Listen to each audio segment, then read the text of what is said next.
This podcast is recorded and produced on Cammeraygal country.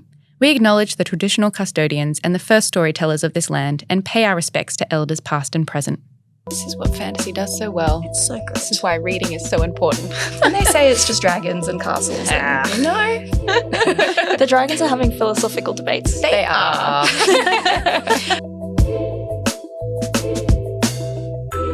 Hello, and a very warm welcome to Lit Witches, the podcast for fantasy readers, writers, and all things in between. I'm your host, Adelaide Jensen. Today, I'm joined by Shané Oosthuizen and Talia Moodley. Welcome to the podcast. Hello. Hello. Are you excited to be here today? Oh, very much. Very Shaking much with excited. excitement. And shaking with nerves as well. Yeah, shaking with nerves, excited. Shaking with excitement. Well, Talia is my fellow Full Metal Alchemist fan, and she is someone who thinks you're a total fool if you like the original version of A Brotherhood, which I agree with Talia. Thank you. Shané is my fantasy partner in crime, but at this point it's become a gang. On today's Roundtable, we'll be talking about Blood of a Brighthaven by Wang and the dark academia genre. So as always, let's start with a little quickfire game. If you had to go back to school, but you had to pick one of these three magical academies to attend, which one would it be? We have St. Vladimir's Academy from Vampire Academy, Scholarmance from A Deadly Education by Naomi Novik, or The Red Church from Nevernight by J. Christoph. Either way, you might die horribly in some sort of scenario, but which one would you pick? Oh my goodness. I haven't read all of those, but I feel like I have to immediately go with, even though I probably would die in that one horribly, as you said, but the St. Vladimir's Academy in Me too. Vampire. Yeah, Yeah, we can be friends. It's great. Because there are Did deadly you read vampires. Vampire Academy? Yes, and I feel like in this 2026 there's not enough love left in the world for it, and we need to do like a resurgence. Thank you so much, because I had this whole speech for Adelaide about how we need to do a whole episode on it if we can, honestly. Have We you could just read it, pivot this Adelaide? whole episode right now. Yeah, and let's start go. talking about Vampire vampires. Academy. I It was think- formative. It was formative, and I also feel like Dark Academia, like even though it's very much like university settings and such, the way we look at it now, back then, like it had such a like grounding in YA high school, high school, specifically high school settings, with vampires and witches and ghosts and That's so true, because what was that other one, the Claudia Gray? Was it like Nevernight? Was it also called Nevernight? I know what you mean, and There it's now was that completely series. It had flipped that. my I can mind. picture the cover in my mind as well. I've completely forgotten it. But it was exactly the same kind of thing where it was like vampires. I'm pretty sure Claudia Gray was the author. But yeah, it was exactly that, whereas high school, but it was set in a kind of gloomy castle, Yeah. which brings us right back to Dark Academia. Do you remember, we've already gone so off topic. Do you remember when they tried to pivot the whole industry from like, and every reader from like vampires, they're like, now you're into angels. And it was like the Fallen City by And like, what was the other one? Hush Hush. I reread Hush Hush recently. It was insane. It does not hold up at all. I'm sorry to, oh my God, what's his name? Patch, my King Yeah. Patch. This is how we all began. It was high school settings, and now we're into like the smuttier university was. settings It of like was. romantasy. And I think Vampire Academy especially, like I think that would hold up. I'm scared to revisit it, but I think just, it would. It I really honest- do. Yeah. I need to know, would you prefer to be a Moroi or a Dampier? Oh, I feel like I have to say Dampier because I had such a like idolization of Rose. Honestly, Adelaide, there are lines at the end of the third book. I can still remember reading it. I think I read it in year 6 and I borrowed it from the school library, and I honestly probably shouldn't have been reading it at that age, but it's fine. It was post-Twilight. Join us for a live reading from Shané Oosthuizen. Anyway, I digress. No, like next time, it's obviously going to be a topic now. It's got to be with you two. I've said it on mic. It's going to happen. I also knew that you would pick that because the other two are far more deadly, and there aren't as many like hot vampires. Yeah, well, that's part of the appeal too, isn't it? All right, that's enough about Vampire Academy for now. But let's start talking about Blood Over Brighthaven. Blood Over Brighthaven is a standalone dark academia novel set in the city of Tehran, an industrial utopia that's separated from the outside world by a magical barrier. That barrier protects its citizens from the deadly blight. In Tehran, Siona fights against a deeply entrenched patriarchy to become the first ever female high mage. Tomil, our other main character, is one of the Quen, people from outside the barrier who put their lives at risk to get inside the city of Tehran or die trying. Wang originally self-published Blood Over Brighthaven in 2023 before it was traditionally published in 2024.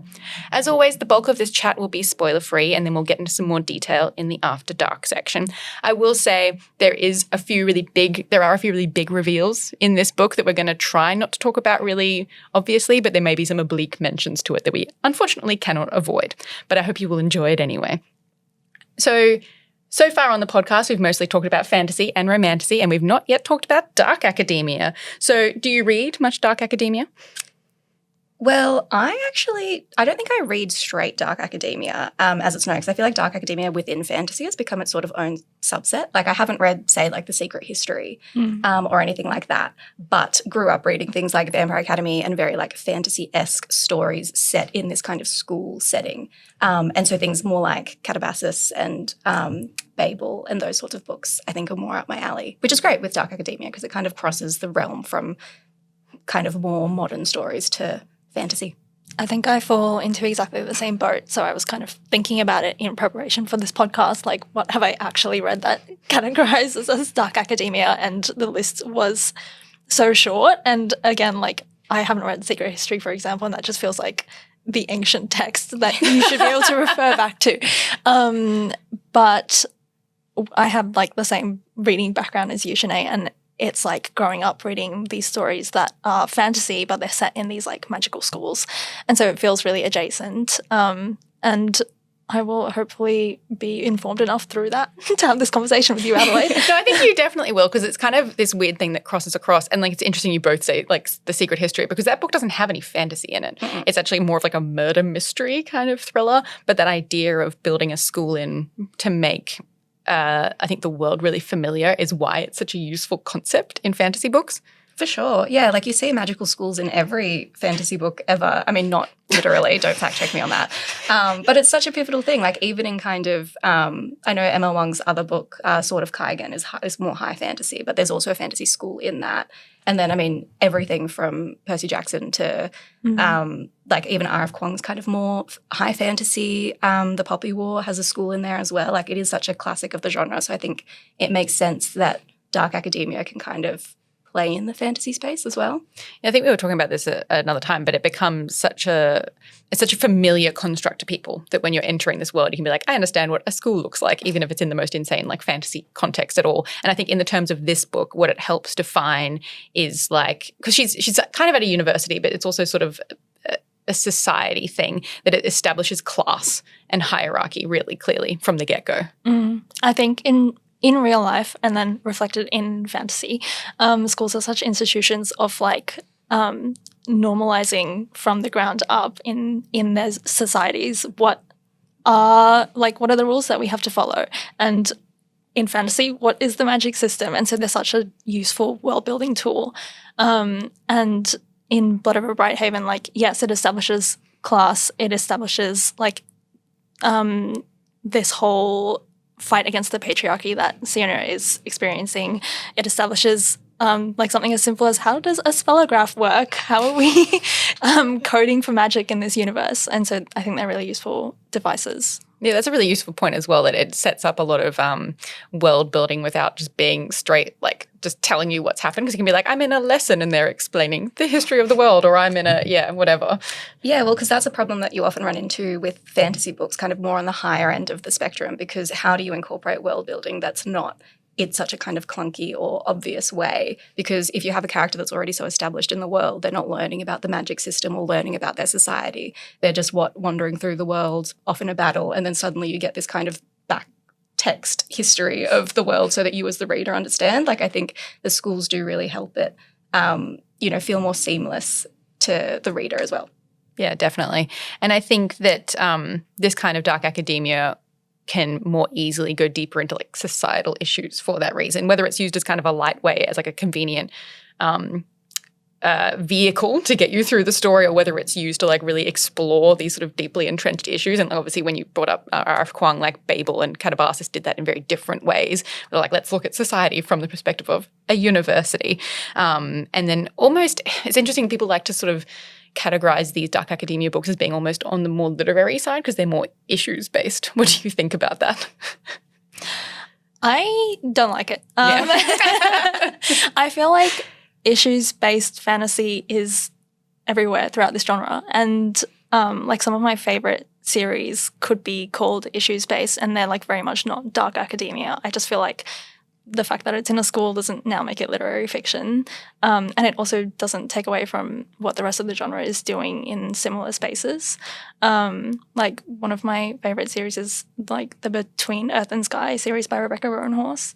It kind of deals a little bit with like similar issues of like power and world building and how that all relates, like empires and how they fall and villains and how they're made. And that like relates to real world, like there are real world building, empire building things that have happened in the past that it relates to, and no one's being like, this is a literary series. Yeah. So I think it's such a thing as well with the genre, because I think if there are people that aren't as familiar with reading fantasy, I can see how dark academia as it pertains to fantasy is more appealing, because it doesn't seem perhaps as, I guess, out there as a complete different fantasy world. Like there are kind of those familiar touch points in terms of a school. But yes, at the same time, all fantasy is political, I guess, in a way. I find it really satisfying, in fact, when the books I read have more real world issues in them and it's making you think a little bit more, which I think definitely was what I enjoyed about Blood Over Brighthaven, is it's really making you confront a lot of your own realities and a lot of your own privilege by putting this like very fantasy-based construct in front of you that's incredibly familiar in terms of the real world. I think that's kind of one of the things that fantasy is best for. It's such a safe space to explore some really like terrible, horrible realities that we live with every day and often don't talk about.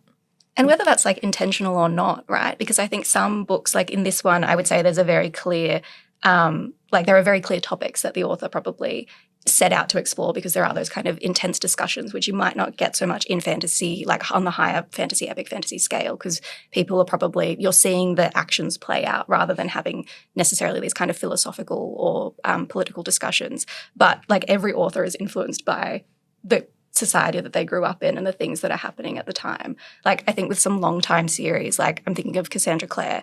Again, I don't know whether this was intentional or not, but the fact that she's been writing in the Shadowhunter world for, more than 20 years, I remember kind of seeing certain books that came out, I guess during, changes in presidency, and seeing different issues suddenly appear in her books and different topics that were clearly just related to what was happening in the world right now. Like I think authors can't help but be influenced by that, and readers want to read it. Yeah, totally. I mean, you are being influenced every day by what's happening around you. And so it is a way to explore these issues and especially make it really relatable as an allegory for the readers, I think, rather than just reading, it's sometimes hard just to go in and read straight nonfiction about really awful world events, but it's a great way to bring up the discussion and start the conversation. And it fosters empathy, right? I think that's like always going to be my the way that I advocate for reading and storytelling, because yes, you could read a nonfiction book about a topic and kind of get information that way, but being put in the world with the characters and feeling what they're going through, I think it just creates that connection that people might not get otherwise, and kind of see a particular topic from a different way and have stronger feelings about it.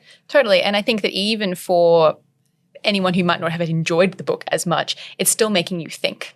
And it's still bringing these conversations to the fore. And I think that she's done a really good job doing that, because it's intense to write that kind of thing. And it's very personal in a way and very intimate to like write about these huge world issues, even though you're doing it through a fantasy lens. Yeah, for sure. Yeah. Yes. Let's talk about Sienna. Because especially because I reread for this recording, which was really interesting as a second go round to like knowing what you do going in there. And it's like, she just drives me crazy. Because on the one side, I'm for her, right? She's fighting the good fight against the patriarchy. She's like getting out there. She has no time for all these inept men in this magic system. And she has great ambition. But on the other hand, she is so selfish and so, in so many ways, unaware of the world around her. I find her selfishness so interesting to read.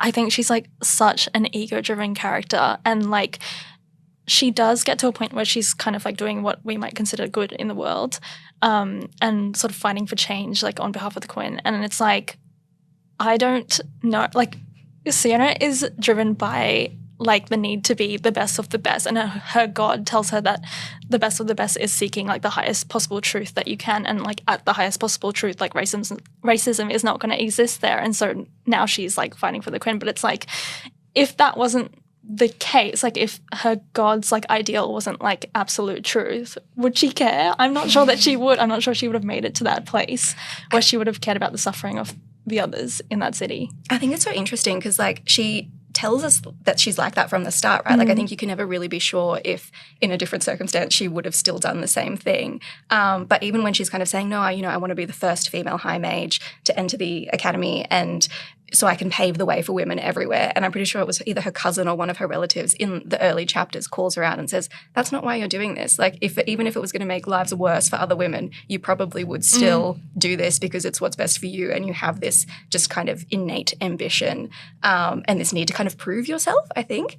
But I also found that kind of refreshing that she was unlikable in so many ways, because I think in the whole realm of the whole like kind of spectrum of fantasy, we're so often seeing the story through like the eyes of the most sympathetic character. It's the kind of like, I guess, like the Katniss figure, the person who's down on their luck, who's struggling, who is trying to fight the system because they've been oppressed by the system in some way, and they're trying to make the world better for those reasons and to, save their families, to save for whatever reason. But Siona's literally just there. She is quite privileged. I mean, aside from gender, obviously that is her experience and class.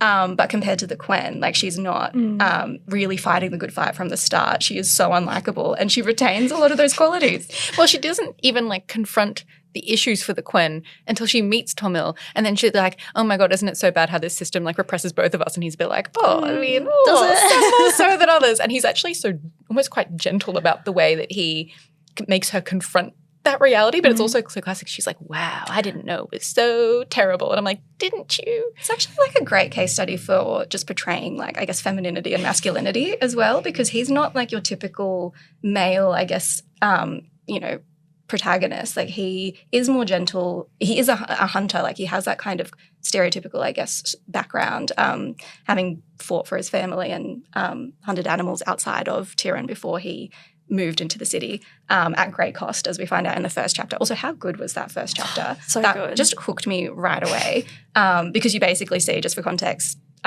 you're with Siona for the most part of the story. It's mostly through her perspective, but that first opening chapter prologue is from Tomil's perspective, as he and his family, years before the main events of the story, are like fighting to make the crossing, where a lot of the Quen die from this mysterious magic that just strikes them down, and then they are trying to make it into Tiran, into this domed city, so that they can be safe, where they are then completely treated like lower class citizens, not really citizens at all. It's like slaves by any other name, to be honest. Like, it's because he does make it, but it's also very visceral. She doesn't cut back at all there, confronting the reality of how brutal it was outside the bubble, which I thought was great. Like, it really makes you feel it and see the reality from the beginning.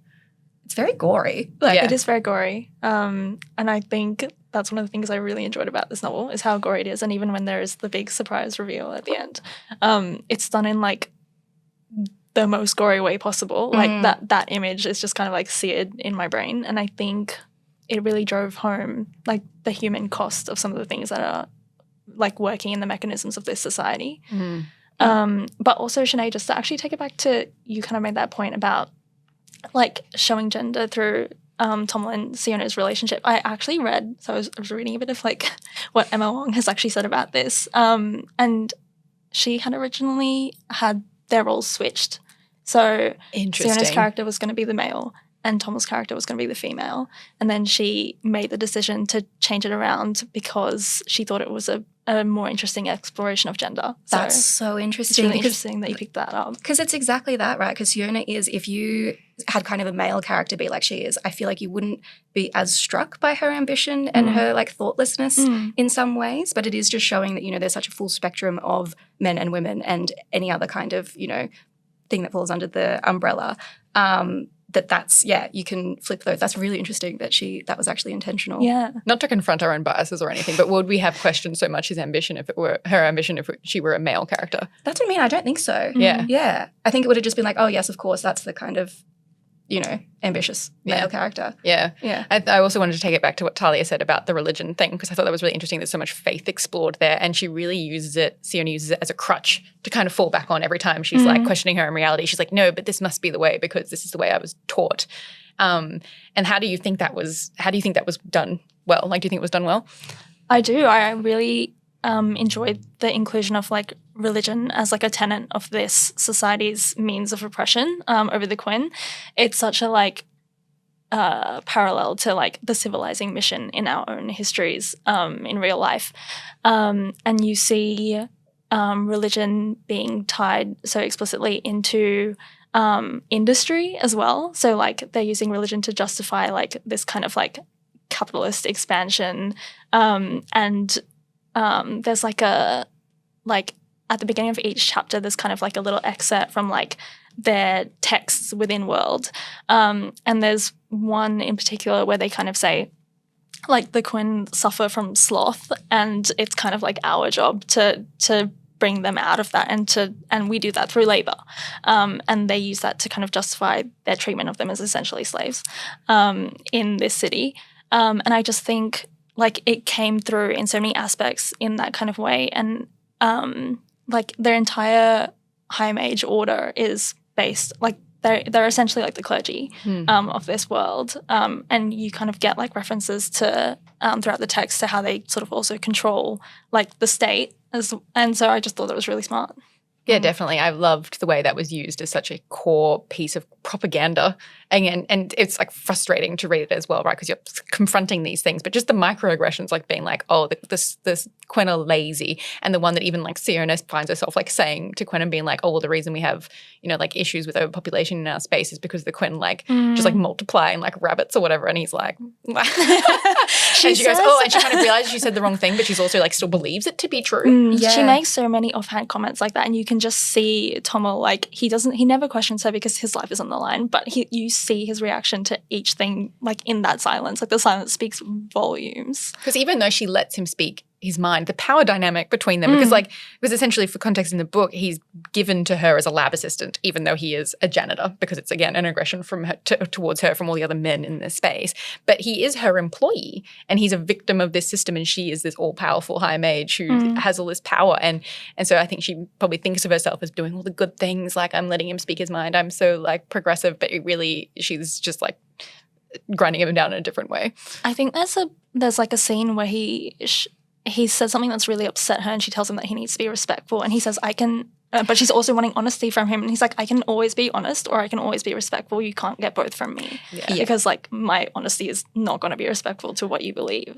The way that he pushed back, I think, was so just satisfying as a reader, because exactly that, like his silence would speak volumes, but then when he had something to say, it was very much putting Siona in her place in in just such a fantastic way, because it really did make her then have to confront her own biases and her own prejudices. But again, she's a flawed character, so it's not like she, has her eyes opened and immediately changes the way she moves around in the world. Like she repeatedly kind of has that one step forward, two steps back situation. Even her reaction to finding out more truths about her world is so about her. Where she's like, I've been doing the wrong thing. I'm suffering because of this. And it's just so she's a selfish character. Like that's the thing. Insane. Yeah. But it's also so realistic. Like this way that she turns it around and manages to make it about her. And I would just want to say that one of my other favorite characters, my main favorite character actually is Kara, who's like Tomil's niece, because she's just like taking no shit from Siona, where she's like, stop crying. Why are you crying? Yeah. You haven't been like hurt by this. Like, why are you? And it just, I loved that, because that was like a great note of Siona having to be like, you're right. This is not, she's trying to like confront her own selfishness. Yeah. No, Kara was a brilliant character. Like, so she is obviously the baby that we see Tomil, his niece that he rescues in the very first chapter, and their whole family is wiped out as they're trying to get into Tiran. But then Kara is the baby that survives, and Tomil has to lie and say that she's his daughter because otherwise they would have been separated. So she grows up in this system, but Tomil has, in his way, really kept their culture alive as much as he can for her. So she just has this rage at the system, and it's great when you finally see her and Siona meet on the page, because, it is just these kind of like two opposing forces, where Tomil, I think, again, is a bit more gentle in the way that he approaches it, even though he has his breaking point. But Kara just... she was like fury, which was brilliant. Well, she's also been living in this system since she was a child. She's been working since she was like 5 years old, because there's no other way for them to survive. Doesn't Siona at one point ask her, like, why aren't you in school? She's like, I'm working. Are you an idiot? Like she just never takes a second to think about what she says, which I guess is why she's such a great character, because you're like, how are you like this? And you're like, oh, this is actually pretty realistic, isn't it? I think it's interesting as well, and what you say about Tomil trying to keep their culture alive with Kara, because they are the last two of their like particular tribe, because they all tried to cross the river. Everybody else died. And sort of the reflecting society and history, if you will, in this book, and how they used cultural erasure to really repress the Quen in other ways. I do think that's actually very important, is because there's so many ways that genocide manifests, and cultural erasure is such a big part of that as well. And I think it's so powerful, and like Tomo at various stages feels so guilty for this, but like he has kept like the Keldon ways so alive in Kara, and he's like, he says that he's done it like very selfishly because he couldn't bear to see their tribe die out like that, and because because if he had raised her to be more Tyranish, then she would have been quite a different person, but she would have been safer. And so this does put her in danger, but he like can't bear to see the end of everything that he's ever known. And so I think like that just sort of speaks to like, I mean, we live in a version of Turan, and it sort of speaks to like the First Nations issues that we hear about just daily and regularly.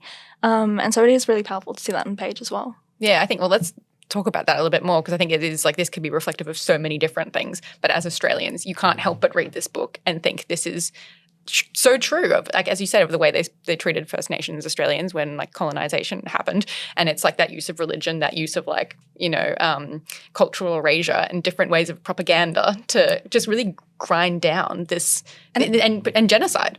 Yeah. And it's kind of the way that the narrative has been perpetuated over years. Like, I think, again, that's the benefit of putting this sort of story in a fantasy world, because readers can draw their own, I guess, mirrors and parallels. So we can see it in this way, where I guess in different countries they might have their own experiences as well. But it's just, the way that narrative over the course of generations has been spun, that, it's a kind of, it started as a savior kind of narrative where they said, no, but we're rescuing them from their, deeds or whatever. And they don't have the same kind of language or culture or learnings as we do. When, again, you later find out that, and I don't think that this is a big enough spoiler to be coming in the After Dark section, but you find out that a lot of what Tyranish society is built on was stolen from the Quen culture. Like, it was kind of their culture that was already at this advanced point. It was just the way that the Tyranish viewed it.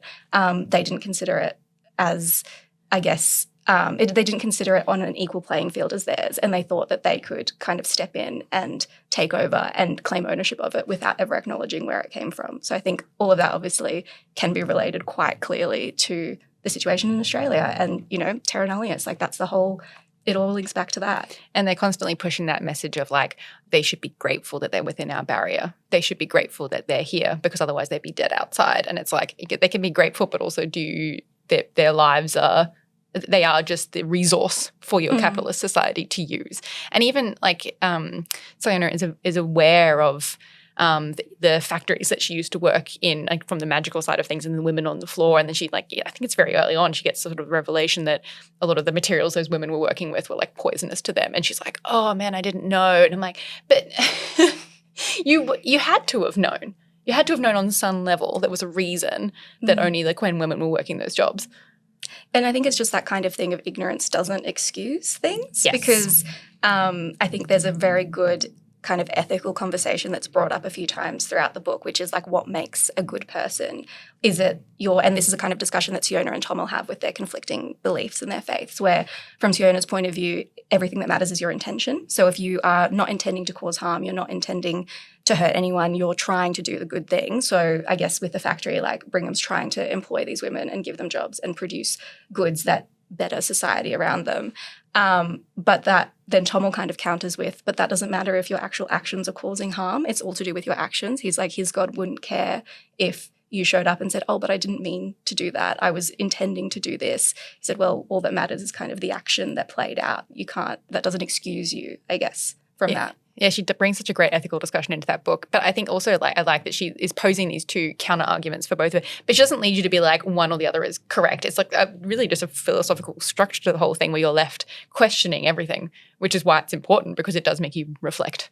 And especially that issue of ignorance and whether or not that counts as part of your culpability in this society. And so Siona is incredibly culpable for a lot of the things that go on because she is part of the system. She continues the system, and she very specifically does not look outside of her own viewpoint because she doesn't want to know what happens on the side. And it's when she finds out the periphery that she just completely loses it. But it's again, it comes back to selfishness and just completely egocentricity. Yeah. It's like what you said at the beginning. It really is a case study of take a person who has really, really honest intentions and face them with the worst possible consequences. Yeah. And watch them crumble. Yeah, but it is really interesting the way that the magic system works, because again, we'll explain more, I think, in the After Dark section, but there is a real cost to the magic that Siona and the High Mages do. And yeah, the fact that she's forced to confront that in such a kind of gory way, and it literally makes her have this kind of moral conundrum and breakdown. Again, it was really interesting, and that way that the author doesn't say this is right or this is wrong, they just leave you to take your own meaning from that.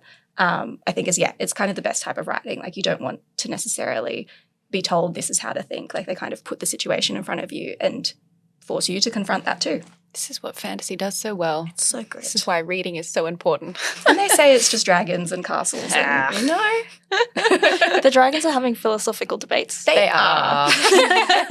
Well, it's like there's one more real world issue I kind of wanted to bring up as well, and it kind of relates to the magic system, because it's this very interesting setup where it's like a typewriter with a screen on top of it, and it works kind of like coding, right? Siona is typing in her spells, she's typing in her prompts, and then she has to source where she wants her, like, the power for her spell to come from this screen that's like a hazy black and white kind of screen, which represents the other realm, which is where you draw your magic sources from. And I really enjoy that kind of technology aspect of it. And I did wonder whether the whole thing was also very much like, man, she managed to explore so many issues in this book, but like kind of the dangers of technology and when you don't know where the sources of your own technology are coming from. And I was just the other day reading more about, we've got like this resurgence of AI in our new world, and like the sustainability resources and the sustainability and ethical problems with that, of like water from, developing nations, to among many other issues. It's incredibly reflective in this book. And this came out a few years ago before this app became such a massive, massive thing.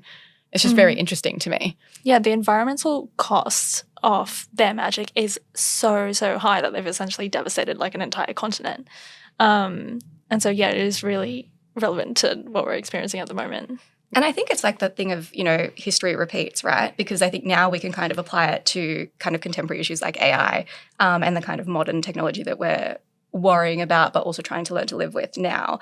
But I also think that kind of environmental destruction, like, you could tie it to like the Industrial Revolution and kind of all of those really big changes throughout history where, we don't really know what the cost of our technology is. Even kind of, if we want to get into kind of the way that the climate has been affected, there are all these costs that just couldn't be foreseen. It is interesting how something like this, which was written kind of pre-AI boom, almost speaks directly to that right now, because, these issues are things that we've dealt with over and over for so many years. And it's the capitalist cost where there's always going to be someone who suffers. And I think technology is one aspect, but it's just kind of consumerism in general in this world. Like, Definitely. They're using magic for everything. They're using magic to get people on the trains. They're using magic to turn the stove on. They're using magic for everything and anything. And every single use has this kind of environmental cost associated with it. And I guess what you find is even beyond Siona, and again, like no spoilers, but like nobody living in that society actually wants to see. They don't want to see the actual cost of their turning on the light every morning. And it's the same thing you have to confront in yourself with, like, you use ChatGPT or whatever and you just think like, oh, what is the cost of this? And it's so interesting because we're in a time right now where people are talking about how they don't watch the news or look at the news because it's too overwhelming. And I completely understand the reality of that, but it's also interesting to think about what happens when you just look away. Yes, it is your responsibility to look. Which is very relevant in I think, After Dark discussion. While we're talking about the magic system, I wanted to talk about like how she's built that into the world. And what I loved about it was it felt quite real. And I guess it's a sort of a version of alchemy. There's a version of alchemy in the book that is a little bit separate to what Siona does as well. But what I like about books that have that is it feels like it could be real. I love a well-crafted magic system. Like, it's one of the best things about reading fantasy, like when they make you believe it and it feels real. Because I think one of my pet peeves is when a magic system is just like, oh, they have powers. And I'm like, where? How do they work? Tell me this. As an editor, I'm constantly writing those questions. Be like, can we please know this? But also, where's the cost? Where's the cost? Because there has to be a cost. Like, I think even something like The Will of the Many, right? Like, there is such a clear, map for how this world works. Because I think that's the hallmark of any kind of fantasy is the world can be as far removed from our own as it possibly could be, but it has to make sense, and the rules have to make sense within that kind of bubble. So in the Tyranish bubble, I think it was explained really well. I definitely agree, and I think by the time I get to the end of a fantasy book, you can sort of tell whether the magic and its place within the world building has been successful if you almost kind of like it's almost become like mundane to you that they're using magic, because it's like almost like a tool like any other tool within this world. And the spellograph definitely felt that way.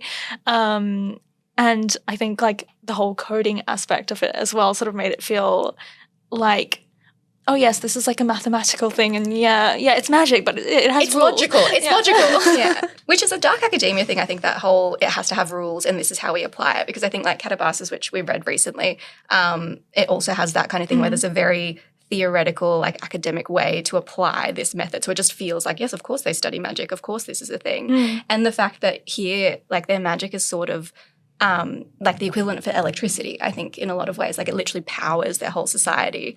And that also made it feel very realistic, like it was having this clear effect in their world. Like, and I think it added, I think we were talking about this off mic as well, just the kind of steampunkness of the world as well. Yeah. It was so steampunk, so industrial. So it's such like, but it's also rich in my mind. All right, we're now going to finish up with our non-spoilery section and move into our After Dark section. If you would not like any spoilers, we will leave a timestamp in the show notes so that you know you can avoid this bit. Let's start by talking about the big reveal. So we've kind of danced around it a little bit in our conversation so far, but essentially the reveal is that the cost of this magic is humans. Every time they source power from this other realm, it's the real world. They're literally pulling in energy from humans, animals, plants, and destroying them in the process. And the blight is this magic. It is the source of all this energy. How did you feel about this big reveal? I gasped. You gasped.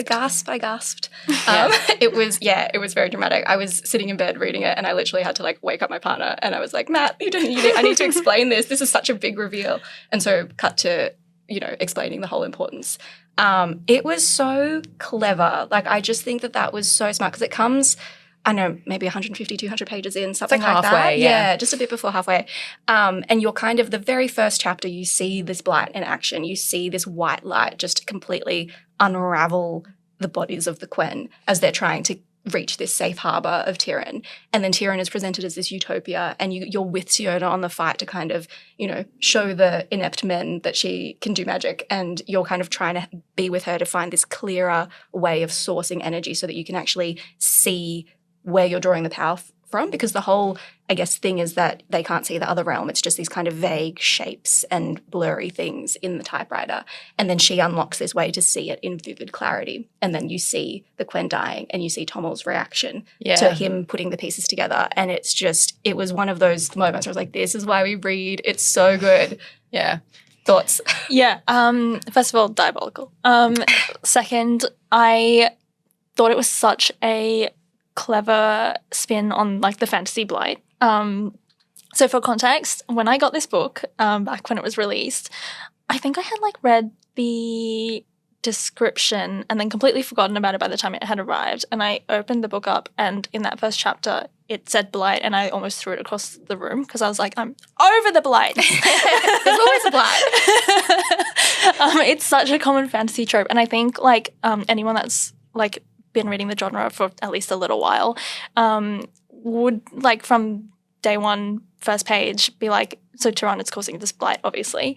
And so that doesn't feel like such a reveal, but just like the absolute gore and like closeness of the killing related to the blight and the mechanism of it, I think is just really, this sounds weird to say with it being such a terrible thing, but like fresh in like a fantasy setting. And so I really enjoyed that. And I think it just really drove home how terrible this like machine that Tyran is, and how uncaring it is towards just anything else besides what it deems as progress.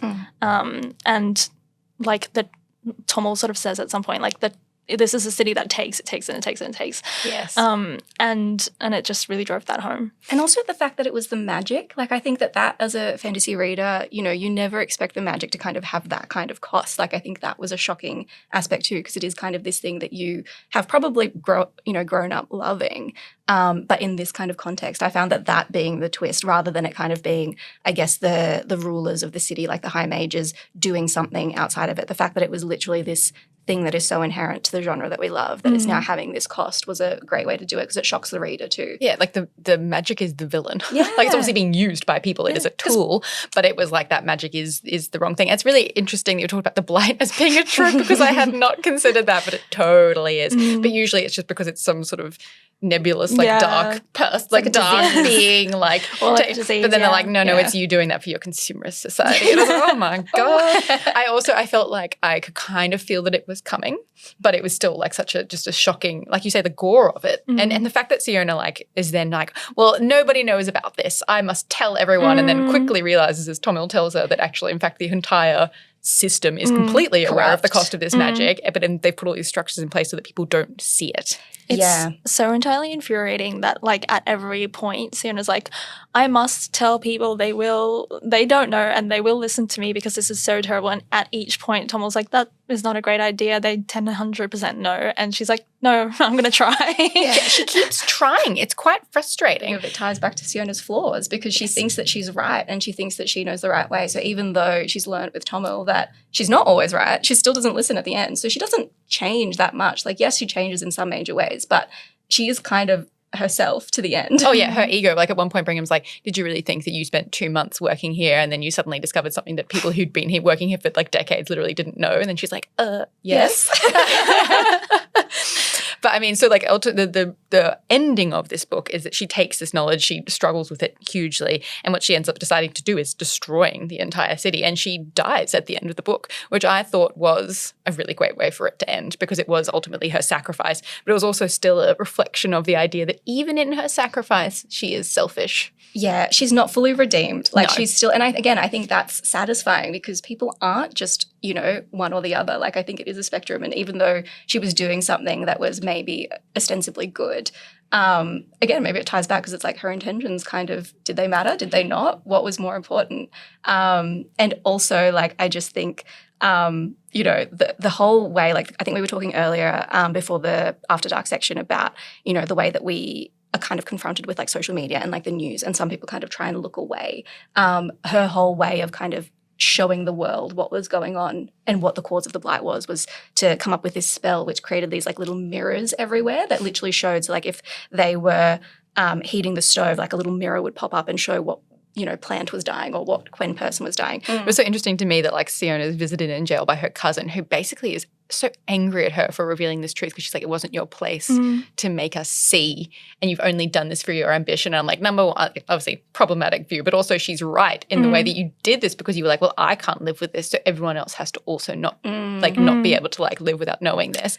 And it was ultimately a selfish choice to be like, I want to be the one who goes down in history as like revealing the truth to this everybody. This is how I'm going to like make my legacy in the end. It came back to that. Yeah. She's like, this is how I'll be remembered in the history books. I don't want them. And then they were going to change the narrative anyway, right? Because she got caught. So she was like, she was almost more upset about having lost that. She's like, they're going to make me a footnote. Like, I'm just going to be like the one high mage who was also evil. And she's like, I'm not going to be known for this great thing that I did, and not about the fact that, it's not going to change anything for Quen lives. And that all the men were just going to be like, well, she was just a bit crazy. She was just a bit hysterical. So she was super hysterical. So emotional. The rage of this book. Female rage was... The lobotomy scene really angered me. Like, she's sitting there talking to that doctor who just like knows nothing about anything. Oh yeah, that's right. Where he's like, "Oh, you're just a little bit energized. Perhaps you just need to be sedated." Oh gosh, yeah. It was a tough read in parts, but also just like satisfyingly rage-inducing. The last thing I was just going to say was, how did we feel about how all the high mages were represented? Because I think the one thing I kind of struggled with was people like Juris of the Lamborghini fame was kind of the only one besides Brigham, who was Siona's mentor, who was kind of clear to me as a person, but there was like 12 of them and they kind of morphed into one homogenous blob to me, because when they were like describing everyone's reactions to like what she was doing, I was like, I don't know who any of you are. And whether that was done intentionally to be like, they are all the problem, there's a group of just like non-specific men, or whether that kind of could have added more clarity if they were all a little bit more distinct. I can see where the criticism that they aren't distinct comes from, and I don't think there was anyone in this that was actually like a super compelling villain, honestly.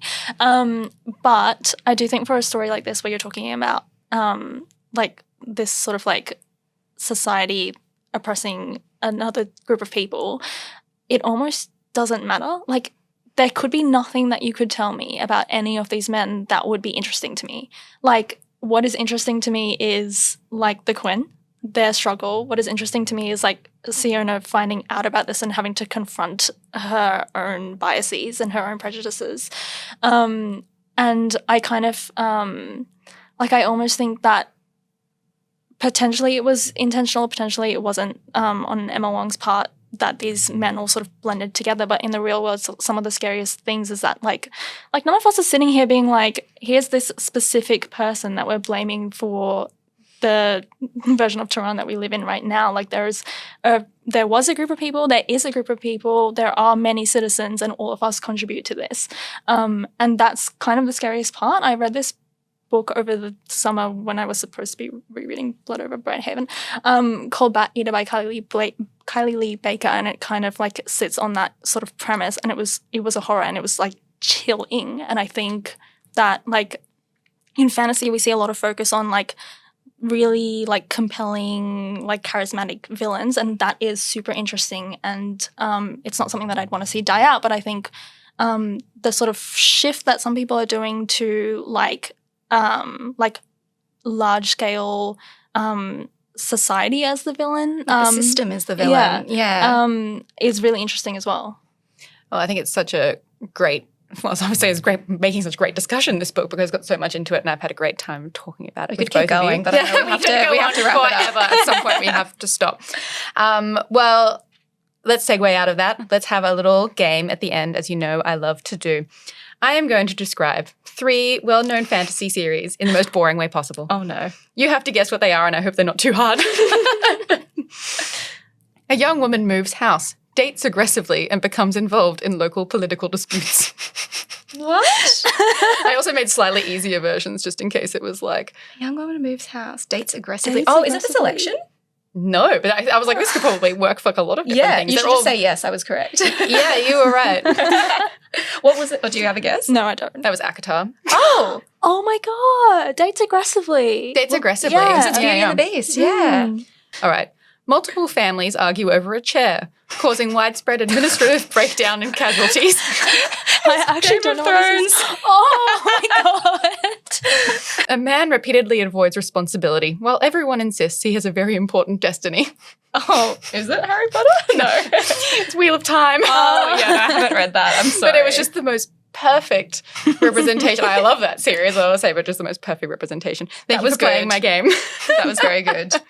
And that's all we have time for today. Thank you both so much for being on the podcast. Thanks for having us. And thank you for listening to Lit Witches. Blood Over Brighthaven is published by Penguin Random House and is available where good books are sold.